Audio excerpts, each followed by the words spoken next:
So, you've been running through the minor pentatonic scale that I've showed you in my last videos, and you're kind of like, something's not right here. You're hitting all the right notes, but you still feel like there's some piece of the puzzle that you're not quite understanding or getting. I want to try an experiment. I'm going to quickly run through two different improvisations, and I want you to see if you notice the difference between the two of them.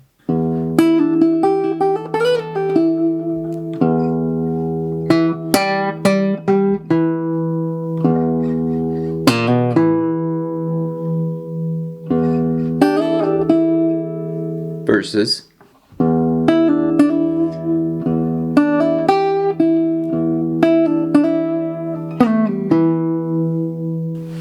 did you notice if there even was a difference?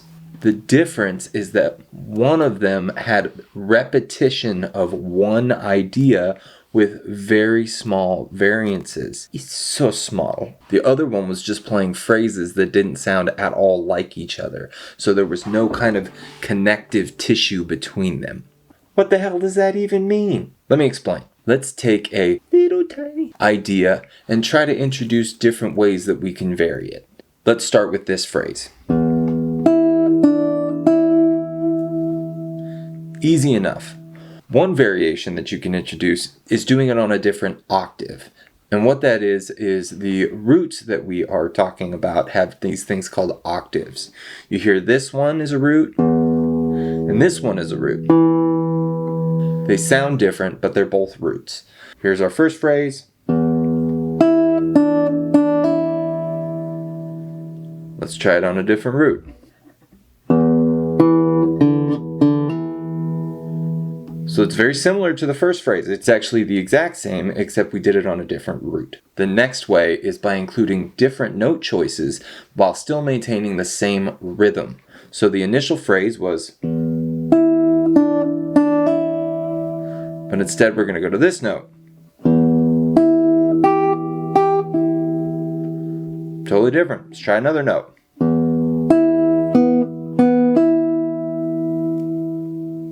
And a third way that we can introduce variation is by doing the same notes, except with a different kind of rhythm.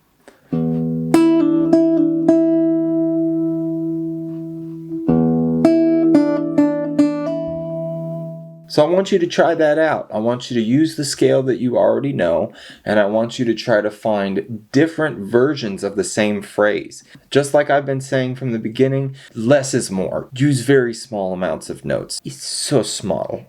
Work on that, get ready for the next step. Now it's time to start incorporating these small variations into full musical statements. This is a concept that I learned from Scott Paul Johnson's absolutely masterful video. It's called How to Use the Cage System to Solo. I highly recommend it. It's called the ABAC formula. The way it works is you start out with an initial phrase. Call it the A phrase. And then you start out with a B phrase, which is going to be like the A phrase, except with a very small variation that we went over.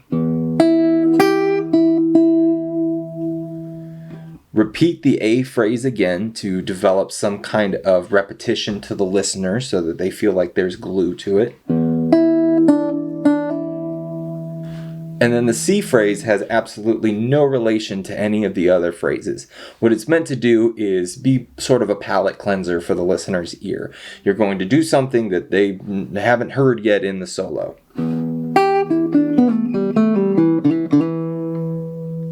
Once you understand this concept, you're going to see it in all of the music that you've been listening to. It is not a completely comprehensive formula for writing melody, but it's a wonderful starting place. Now, you could stop here, or you could dive deeper and see how far this thing really goes. It's called Motific Development. This is a more organic structure that treats a very small phrase like a seed, and it grows that seed throughout the lifetime of the improvisation, and it morphs and changes with the music. What the hell does that mean? Let's just run through a quick example. Let's say this is my small motific seed. That's my motif. Now I want you to see how many times I just include that small idea into my solo.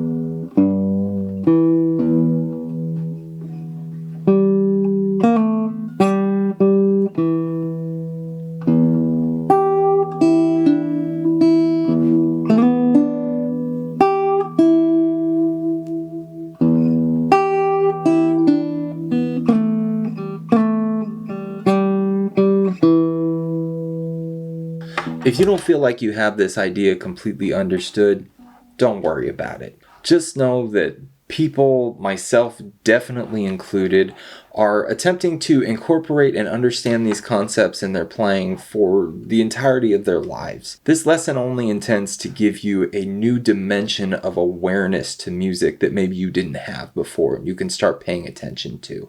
Comment if you have any questions. If not, see you on the next one.